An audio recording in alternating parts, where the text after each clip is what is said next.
Hello and welcome back to Continental Club, where we discuss the hottest topics in European football. Joining me today, it's Henry Hill and Michael McCubbin. How are we, McCubs? Are you well? Yeah, I'm alright. Yeah, just keeping on really. Nothing to report on. Yeah. Ticking on. Yes, I'm ticking on. So I didn't know whether that meant a response. Yeah, I can't see your face, Dougie, so I couldn't read your body language there. Yeah, no, I'm good. Yeah, just ready for the international break, innit? I guess we'll know actually by this point, by the time you're watching this, whether the mighty Scotland have made it into Euro 2021 or whatever it's called, Euro 2020 delayed. So you must be excited about that, Dukes. Yeah, I am actually. I've only watched a couple of Scotland games recently. Most recently the Czech Republic, and it wasn't the most inspiring game, but it's all about the win tonight against Serbia. Very excited for that. Henry, are you going to be diving into the international break this week? I'd love to say yes. I feel like McCubbin's answer then just really summarised like the feeling of this second lockdown right now. You know, like, oh yeah, it's still going. It's happening. Yeah, so I certainly had that yesterday where, you know, in the evening I was like, I just don't know what to do with myself. I just wasn't prepared for it. It was only a Wednesday as well, so I don't have the weekend coming up. But the international break will be interesting. I know it sounds really nerdy, but I'm quite interested to see out of, like, I think it's Georgia versus Macedonia who will qualify. It'd be quite funny to see who goes, because they'll get slapped in the main tournament. I still don't understand how that is one of the playoff finals, Georgia versus Macedonia, when you've got other much more tough affairs to take into consideration. I mean, Scotland. If Scotland get past Serbia, I'll be really impressed. I honestly will. Well, Serbia away, yeah, it doesn't get much tougher than that. But anyway, let's brighten up everyone's day with a nice, spicy transfer rumour, because of course we're talking Cristiano Ronaldo, who could be on the move this summer. Because Tamish _Bahal said, where should Ronaldo go if he decides to leave this summer? Obviously, the football world got very excited this week when the Spanish publication Sport claimed that Juventus were considering selling 35-year-old Cristiano Ronaldo next summer in order to get his massive £28 million per year wages off their books. He's actually paid 5 times more than their next highest earner, Paulo Dybala, which is absolutely mental. And he's currently earning a reported £538,000 per week. So there's very few clubs really that could afford the Portuguese legend. According to ESPN Argentina and Fox Sports Argentina journalist Christian Martin, Man United have started negotiations with him, which I struggle to believe, but maybe that's true.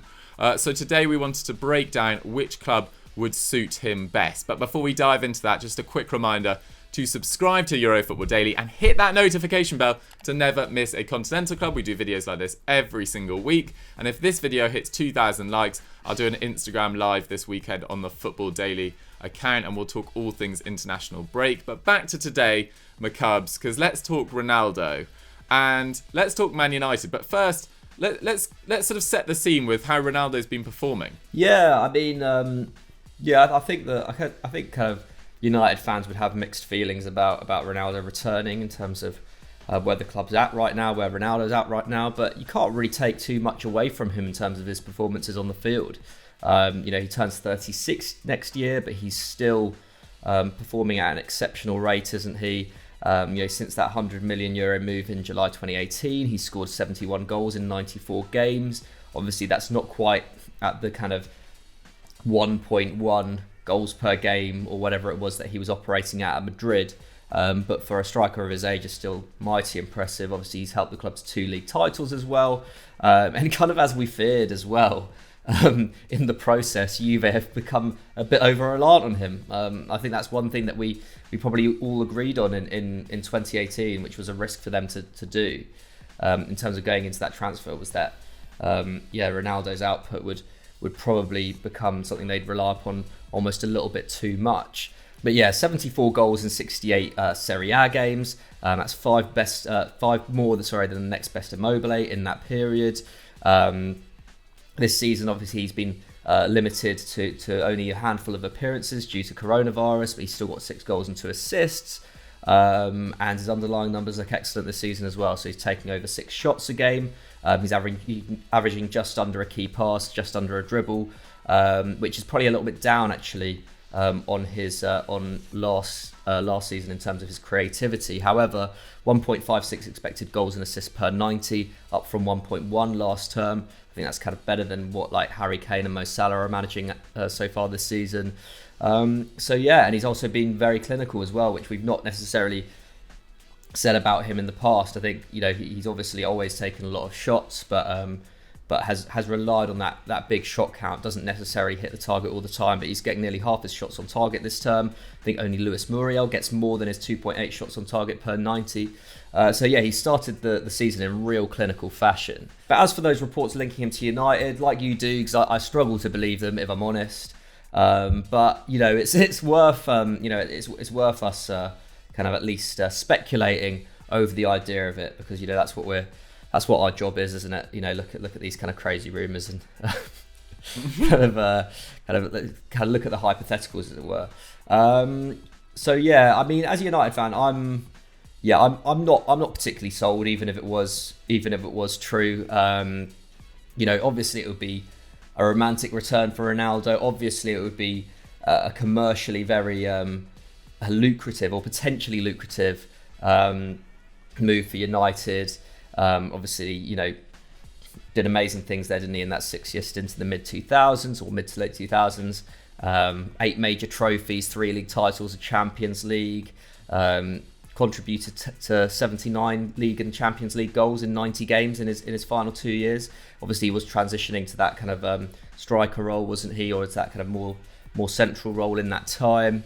Obviously, there's, you know, still a lot of love and respect between the two parties. You know, him and Solskjaer obviously would have played together in those early years as well. But aside from that, I don't really see the draw for United. This is a club who, you know, didn't budge on their offer for Jadon Sancho in the summer. You know, due to, you know, obviously everything that's happened this year in this market. Is it wise for United to go in for a 36-year-old Ronaldo? Because I mean, like his contract runs out in 2 years, right? But if Juve are going to sell him next summer, they're going to sell him for a decent fee, such as their reliance on him. I think they'd rather lose him for free the following summer. I expect. Just because his wage, you know, getting him off the wage bill would be such a relief in that sense. And that's okay. That's kind of where these reports have sprung from, haven't they? There's been this feeling that Juve can't really afford to be paying him 31 million euros a year anymore. But yeah, so from that standpoint, yeah, it doesn't make a huge amount of sense. In terms of his wages, also doesn't make a huge amount of sense. At least if they're paying a fee. So like, yeah, I'm not sold on it in that sense. If it was for free, I could maybe see it. If it was like a free transfer or like a 10-20 million euro transfer, I could perhaps see it in terms of him coming in and you know, acting as a bit of a, I guess, a little bit of a father figure, as it were, to you know, United's young attackers. You know, a similar way to what Ibrahimovic did in that first season under Mourinho, which I think was, you know, an excellent move in hindsight. But equally, it's just, I don't know. I also just don't think United need a centre forward, do they? I know, like, Ansu Martial's come in for a lot of criticism early doors, which I think has been pretty unfounded, to be honest. I think there's a bit of a kind of social media agenda there of, you know, he hasn't scored yet and has only taken a couple of shots or whatever. Kind of forgetting that he has missed 3 games through suspension. I think he has developed into a really good centre forward over the last year. Mason Greenwood is obviously waiting in the wings, isn't he? I think it's only a matter of time until we see him kind of graduate into a more central role once United have the right wing position properly sorted. So yeah, and then, you know, once Ronaldo comes in, he's obviously going to be demanding to play every game, and the wages that he commands will mean that he has to play every game as well.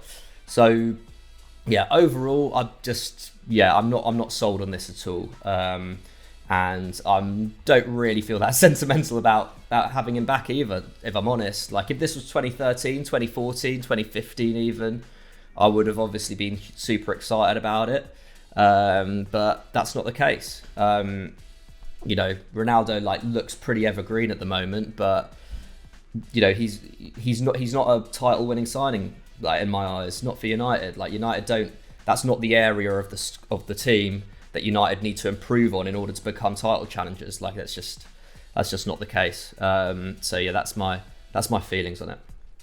Fair. I think that's quite sensible in terms of it's not the area of massive need at United. I think everyone would probably suggest that they need a defensive midfielder and possibly a centre-back prior to strengthening a forward line that has Cavani and Icarlo aside, probably one of the most exciting young triumvirates when they're playing well in England at least. But there's nothing massively wrong with United's attack at the moment. They're fifth for shots, but having said that, they have slightly their finishing's been really poor. They're actually 14th for expected goals.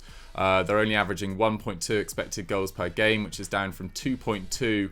Not down from their levels. That's down from Liverpool 2.2, which is kind of the benchmark this season. But then there is the argument that could he be a sort of Zlatan-like figure to them, who's obviously performed incredibly well at AC Milan since January. It feels like Ronaldo's going to go on for at least another 4 years. But I'm kind of with you. I feel like there's other areas of the squad. It goes against the sort of squad building they're planning. And actually, if he played on the left, that's Rashford's best position. He's had an incredible 18 months. Developed so much as a player. And Martial, I feel, although is a really streaky striker, goes through great scoring runs and then goes through barren runs. You don't want to limit his development either. So I'm not totally on board with it. Can I put my put my Pato hat on and kind of disagree with you both a little bit? I really don't see why this wouldn't happen. We've just run through his numbers, and I think you made a really good point there, McCubs, about the fact that he did used just to rely on lots and lots of shots, and now he's becoming even more clinical, which shows it even more like a maturity to his game, even at his level. Manchester United are one of the most commercially successful clubs in world football. That's really what's kind of kept them in this kind of big conversation in the years where they haven't really been winning much and performing maybe to the level that they would expect for a club of their stature. I know, obviously I'm slightly biased because I rate Cristiano Ronaldo as the greatest professional footballer that's ever played the game. I know a lot of people. I'm not going to go into this right now, but I still think commercially he's still one of the biggest footballers in the world, and I don't think the money is necessarily an issue when it comes to signing him. I think it will work out relatively. In terms of what Manchester United could do with that as a signing. I wouldn't get too hung up with the financial causes. But as we've said, he's still an amazing quality producer. And I don't think anyone, remove Edinson Cavani from this conversation, I don't think any of the young strikers would say, we don't want Ronaldo coming in to perform for United. He's proven year after, his consistency is what is just stunning, even at his later age. But would you rather sign Jadon Sancho or Cristiano Ronaldo? Because that is the choice. Like United don't get. For me, it's obvious that you'd sign Sancho. Can't sign both.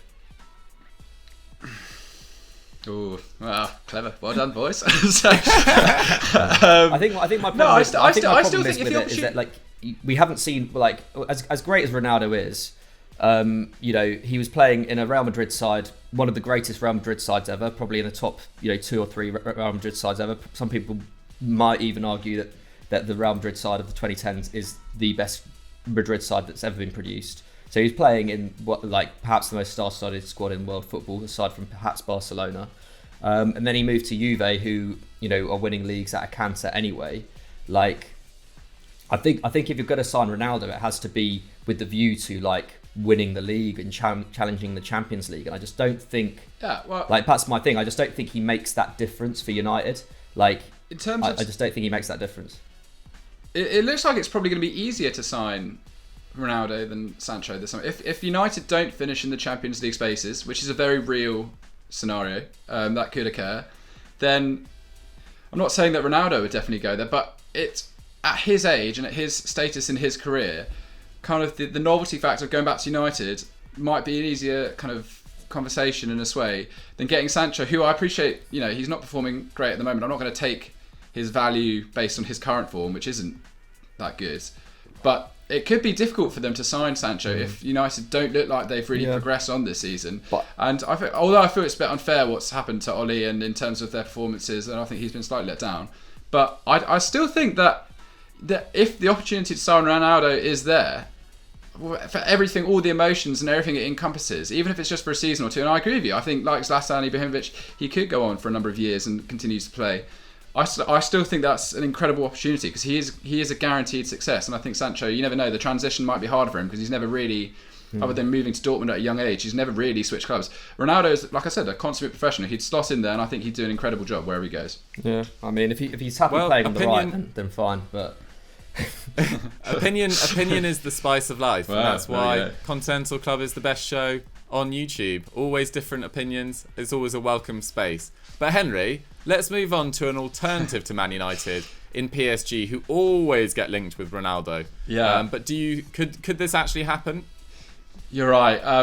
When we were putting this show together, we were kind of scratching our heads at who honestly could probably take him on. And PSG, of course, is they're one of the only clubs in the financial league who could really accommodate a signing like Ronaldo. And to add a bit of spice to this story, as you say, PSG sporting director Leonardo, he refused to dismiss the idea of PSG moving for Ronaldo when questioned about it, claiming something unforeseen can happen, which is a very spooky kind of mystic thing to say. And then he's got Halloween vibes. He had his little crystal ball out. But anyway, he continued by saying, I'll just read out the full quote for you.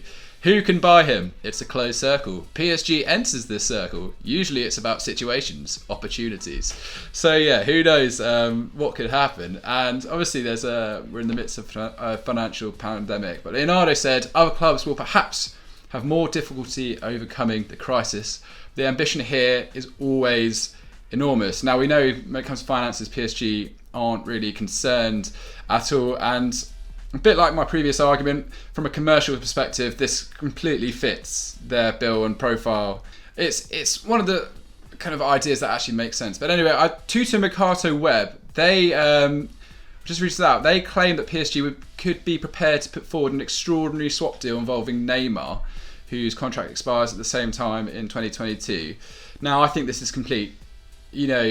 Whereas the story as a whole, the speculation, I can kind of see it having legs, and as in the Ronaldo story, I don't for 1 second believe that a swap deal with Neymar would ever occur. First of all, I think Neymar's very happy at PSG. I think he's kind of resigned himself to the fact he's going to be there long term, and I think he's accepted that, and he's accepted the responsibility. From what I understand, he's really involved with the scouting process of new players right now, and I think has he got his laptop out? He's got his laptop out, as you say. He's, I think he accepts that no one's really going to be coming in to pay the kind of money that PSG want for him, and I think he's accepted he can create a legacy at the French club, and good for him. Also, if the reason that Juventus want to sell Ronaldo is financial, to get his 28 million wages off their books, 28 million pounds, sorry, I should say. Well, Neymar earns 31 million pounds a year, apparently, so that just makes literally no sense at all. So yeah, I think, I don't know about you two, but I think we could strike that rumour off this conversation. However, if we just look at PSG as a whole and see whether or not Cristiano Ronaldo could slot into that team, and I think there is a space from there. Their striking options consist of Mauro Icardi and Moise Kean. So if we compare Ronaldo to those front two players, obviously Icardi this season, he's been pretty injured. He's only played 4 games after hurting his knee on international duty. But then Moise Kean, he's been playing quite well. He scored 5 goals in 7 League and Champions League games. Obviously, he's just on loan from Everton with no option to buy. They revealed that this week. But, Ronaldo going there, and the idea about buying him would be to win the Champions League. They obviously came close. But he's the competition's all-time top scorer with 130 goals in 170 games, and also the all-time top assist maker, which we learned recently. But yeah, he hasn't quite been as steady recently in the competition. He averaged 15 UCL goal contributions per season at Real Madrid, but that's down to 6 at Juve. Although, let's face it, the old lady haven't made it past the quarterfinals since he's been there. They're not nearly that kind of consummate force in Europe that Real Madrid looked like under that Zidane period. But he's still performing pretty well. 5.1 shots per 90, 2.7 of those coming from inside the area, and that's only topped by Coutinho, Muriel and Lewandowski. But yeah, I just think there's something quite remarkable. I'm not sure that Mbappe is going to be there long term, but if in the short term fix to get Neymar in there, Ronaldo alongside Neymar and Mbappe, I mean that's a mouth-watering prospect. I think we can all agree. I mean, I think he would take precedent over Kean should he be there long term, and he'd take precedent certainly over Icardi in that midfield. And if they've got the finances like Leonardo's suggesting, that is the one that makes sense, because PSG could string together another run in the Champions League. They could go far, and I certainly think he would help that. I feel sorry for Ronaldo in the sense that he's gone to Juventus. I think you'll probably touch on that soon, Dougie. But they haven't really delivered the kind of project which I imagine he was pitched at the time, because it's kind of been a bit of turmoil for them since he's arrived. But yeah, I mean, PSG, they're really... If Manchester United aren't serious, then I think PSG are the team that could probably sweep for him. Yeah, I agree with that. Yeah, I'm with you. It definitely seems more likely. I put on Twitter yesterday that I was prepared to get a tattoo of Ronaldo's free kick against Portsmouth if he went back to United. That's how sure I am that he's not going back to United. These rumours do come about every single year. But, you know, if so it proves, a bit of artwork won't go amiss maybe on my side, or I don't know where I'll get it. But yeah, hopefully it doesn't happen. But yeah, as Henry says, let's move on to Juventus, who haven't had the easiest of time of it. And this story sort of emphasises that, because it's kind of interesting for a number of reasons. Firstly, it shows the state of Juve's finances. Now, they only made one permanent signing this summer, which was Arta, coming in from Barcelona for £64 million. Although that did involve Pjanic going the other way for 54, which was basically a transfer just purely to balance the books ahead of the financial fair play year, which they've actually then been pushed back because of coronavirus, I believe, the regulations for this year. But yeah, they signed Morata on loan, McKennie, Chiesa, of course. Kulusevski arrived for £31 million, but that deal was actually arranged last year. And they mainly worked on making their wage bills smaller. So they released Matuidi and Higuain, who was on a massive €7.5 million. But there are still massive financial issues at Juve. They were only able to shift Rugani on loan to Rennes. He's on €3.5 million per year until 2024. So getting him off their books permanently will be quite a task. Likewise, Douglas Costa, who only went on loan, he's on €6.5 million until 2022. And players like Bernardeschi, who's on €4.5 million per year, are barely featuring. So they're wasting a hell of a lot of money recently that they've signed to these contracts.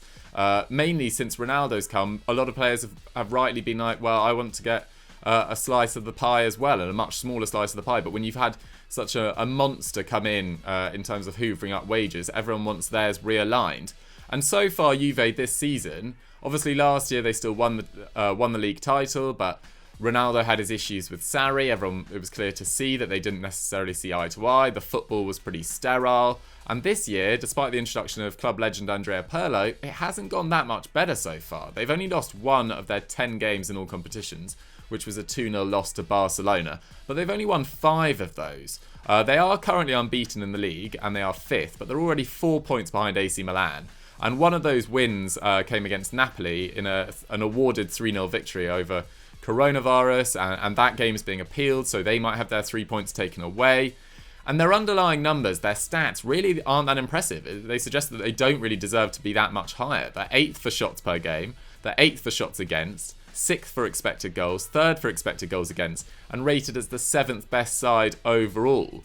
And they really need Ronaldo. It's clear to see. I mean, I watched their game against Lazio at the weekend, which I broke down on ERU, so go back and watch that if you want a full breakdown on that. So I'll try not to cover too much. But actually, Juve played pretty well, but it was still an issue of taking advantage of their dominance and putting the ball in the back of the net. I mean, only Ronaldo with 6 has scored more than 2 league goals this season. And he's taken nearly double the amount of shots as Morata, who's their sort of focal point at the moment. Morata is actually playing well. I thought he was excellent against Lazio. He was turning really effectively. He's actually really quick over 30-40 metres. And he was bringing others into play really effectively. He didn't actually have a shot, but he was creating chances. He was, dominating the Lazio backline and making space for others. And he's actually operating at 0.96 expected goals and assists per 90 at this early stage of the season, we have to say. But if Ronaldo left, the question I wanted to kind of pose to you guys is, would you back an attack of Morata, who's 28, Dybala, who's 26 and not getting much game time, Chiesa, who's 23, and Kulusevski, who's 20, to win a Champions League anytime soon? I mean, I probably wouldn't. I mean, McCubs, quickly, what do you reckon on that? Could that attack win a Champions League? Not this season. But I think that's an exciting attack, though. I think... Like we were saying, yeah, obviously they're over reliant on Ronaldo. First of all, I think with Kulusevski and Chiesa coming in, I think that's quite a bit of a draw for Ronaldo to stay, because I think that is quite an exciting attack that could be developing there. Equally, if he were to leave, I think injuries permitting, as long as he stays fit, I think Dybala would just take up that responsibility, wouldn't he? I think we'd just see his output go up quite a lot more, as we saw, and I think it was 2017-18 when he was being positioned a lot higher than, or he was just kind of taking that centre forward role as opposed to Higuain. I can't remember if it was 17-18 or the season before. I think it was 17-18. Like Dybala is more than capable of being a 20 to 30 league goal striker. Like that, there's no doubt about that. So I think I don't know. I think that I don't think necessarily, and I think that's what we saw, is that like by getting Ronaldo didn't get Juve anywhere nearer to the Champions League, did it? Like it literally didn't help them at all in the competition, which says to me that there are other issues other than who is your number one centre forward in terms of winning the Champions League. Like Juve need to, like, first of all, like, defensively in the long term, they need to really kind of invest and restructure that back line. I think the midfield as well has been a little bit all over the place the last couple of years, hasn't it? So in some ways, I think that the forward line is perhaps the least of their worries. I think if whether Ronaldo stays or goes, I don't think it actually has that big a bearing on the Champions League, at least on the evidence of the last 2 years. Fair. Yeah, and also, if you take out Ronaldo's shots, the attack just functions differently. Like, he is a bit of a dead end for their attacks in many ways, because he'll often take the effort on himself rather than playing. There was a great example in the Lazio game where Danilo actually made a fantastic run to his left-hand side, and if he'd played him in, he could have crossed across to the box to Morata. Instead, Ronaldo cuts inside and gets a shot on target, but a quite unlikely shot to go in. But because Ronaldo's efficiency is generally been so high over the last 5 or 6 years, most people don't really have an issue with him taking 6 shots a game, despite that often leading to the detriment of other players in the team's numbers, at least in terms of, raw assists aside, because they are just passing the ball to Ronaldo to then have a long-range effort. But bringing up Dybala is interesting, actually, because his contract expires in 2022. He's missed 2 games with thigh problems. He's also had COVID this season. And he's only started 3 League and Champions League games this season. And he doesn't really seem to fit in when Ronaldo is fit in Pirlo's system, because Pirlo seems like Morata's his man. And he's been playing either sort of a version of 4-4-2 or 3-4-1-2. And Dybala hasn't really been used as that one behind the strikers when he's been available. Pirlo's seemingly either gone for Kulusevski or Ramsey in that position so far.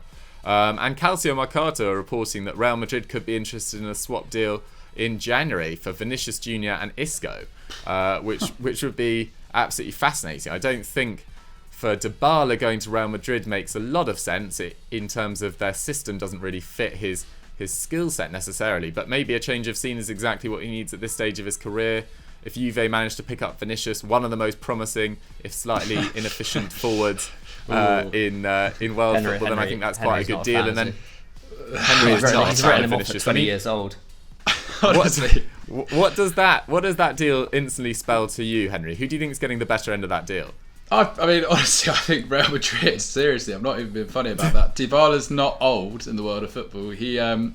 I agree with you. I think this season he's been a bit disappointing. I mean, going off, if you remember, we watched that Barcelona game together, Dougie, and that was just really, he was almost non-existent in that game. The problem was him and Kulusevski kept getting caught in the same position. They both like to try and cut back in on that left foot of theirs, and I think they got sussed out pretty quickly by the Barcelona defence. And I add to that, I agree with pretty much everything that McCubs pointed out by the issues of the Juve squad. But yeah, in terms of that transfer, I genuinely, I think unfortunately for Isco, I like Isco. I think Isco's a good player. I think he's been a good player for Real Madrid, considering I don't think he cost them a huge amount of money when he originally came in.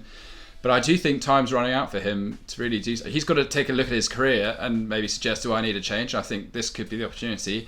And Vinicius. I love the fact that I said what I said, and then Benzema came out and got caught being a bit... Yeah, you've teamed up with Benzema. Yeah. You're bullying Vinicius. I'm not being funny. You're just a big bully. Why? Do you really think that he's not... You'd rather have him starting than Dybala? I don't believe that for 1 second. I think Dybala is a proven goal scorer. I'm talking over 15 goals a season. Vinicius, goodness me. They kind of play different. They kind of play different positions, but I don't know. I'm not agree as hot. with you. I agree with you. They do play slightly different positions, but if Hazard, let's say, starts to show some of his form again. He scored that great goal the other day. If he can start to get some form, I think that's more exciting. You know, they need some big... Real Madrid needs some big names at the moment. They're lacking some real kind of influential firepower, and I don't think they're carrying that gravitas, which is really worrying other teams at the moment necessarily. And I think Dybala is the kind of signing, if they could get him in a swap deal and a clever deal which doesn't cost them a bomb, I think that'd be a great addition. Like I said, I think Isco, time's running out for him, and I think he's replaceable in that side. Okay, well, let's put it to the people. Guys, we want to know, would you swap Dybala for Isco and Vinicius Jr.? And crucially, where should Ronaldo go? And do you think he will leave this summer? Get all your thoughts to those questions in the comments down below. Don't forget to smash that like button as well. We're going for 2,000 likes. And let's move on to our quickfire questions. Our quickfire question this week comes in from @Nishay, and it's with Ansu Fati's injury. Who should form Barcelona's attack this season? Henry, sad times. Ansu out. Yeah, no, it is a real shame. It is a real shame because he was looking brilliant for club and country. It's a shame to see him gone. I would like to see Trincao given a bigger run in the sides. I think he's looked impressive in the spurts which he has been played. I'd like to see if he could slot in. Obviously, there's a lot of chat about Ousmane and Dembele kind of coming back to fruition now. And I do feel sorry for Griezmann. Yeah, I feel as if he is not played in the right position there. I'm not going to read into speculation. I've read that maybe Messi isn't best friends with him or whatnot and stuff like that. But yeah, it is a tricky one. But yeah, like I said, I think Trincao, I'd like to see him elevated and given a real opportunity in that side. I assume that Messi is going to be the out and out centre forward in that, and then either side of him, Dembele and Trincao. If they're going to stick with the 4-3-3 and not go to a 4-2-2, where I think maybe Griezmann could play further up in a sort of a front two. Yeah, for me, Trincao will be interesting to see how he could perform, really given a run in this Barcelona side. Fair enough. Yeah, it'll be interesting to see. I thought Barcelona were actually superb going forward against Real Betis at the weekend. I don't know whether you guys watched that or watched the highlights, but they looked excellent, and that was with Messi coming off the bench and Griezmann in a more central role. And I thought they were really, really impressive. McCubs, yeah. I mean, what have you made of Barcelona's roster of attackers this season, and what would be your ideal combination? Yeah, I mean, Fati was the standout, wasn't he? He really was the Barcelona's most consistent forward this season. Like Henry, I think Trincao deserves a run in the sides. He's obviously been utilised a lot off the bench by Koeman, hasn't he, at the start of the season with mixed results. But it would be nice to see him get a proper run out.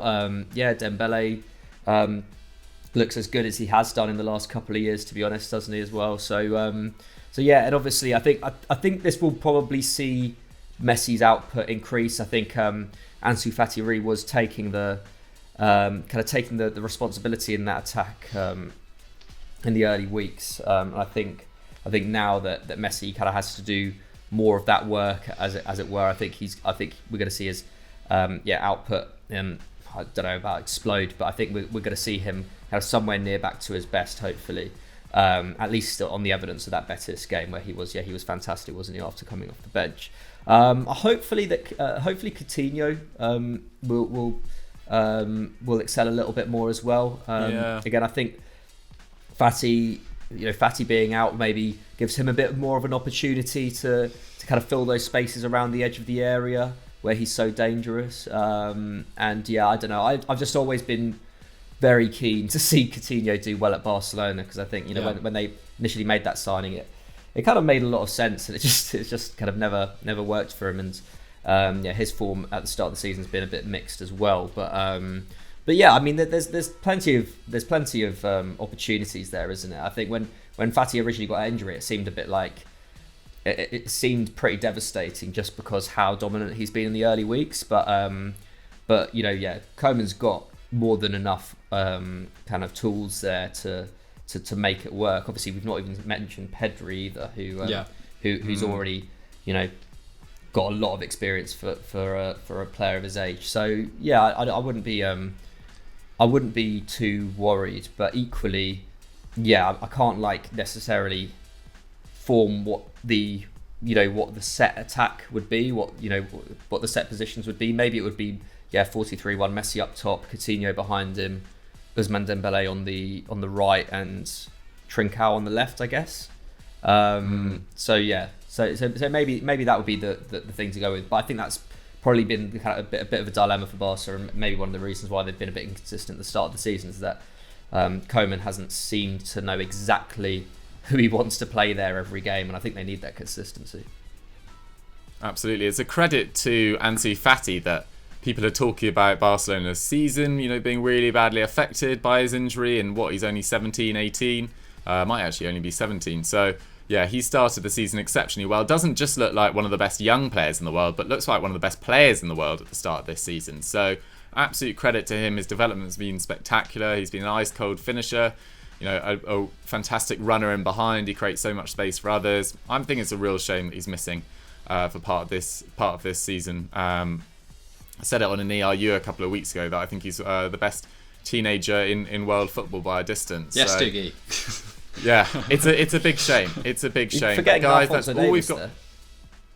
Yeah, I mean, I like Alphonso Davies. I think he's still learning his trade as a left back, but he's a very talented player as well. As is Mason Greenwood. I'm not trying to cause too much beef. I'm just, personal opinion. Get your thoughts on the most talented teenager in world football in the comments down below. And guys, that's all we've got time for on Continental Club for this week. Thank you so much for watching. Please get your thoughts about Ronaldo, Dybala, Ansu Fati in the comments down below. And Henry, what should they go and do now?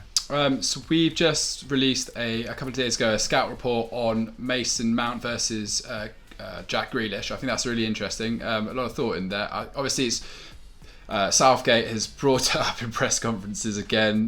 This idea of Mount being a teacher's pet, and actually, it kind of breaks down the fact that they're not actually in the same position. They don't play the same. They have completely different skill set.